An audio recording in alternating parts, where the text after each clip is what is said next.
Guys, today we'll be doing a sewing construction video on my Lego fan. You want to see? Here it is.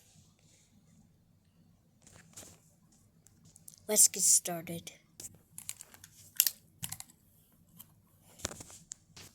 Give me a moment.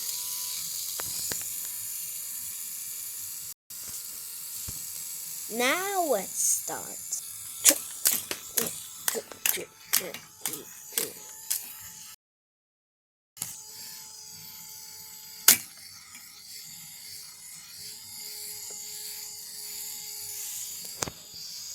House is still alive.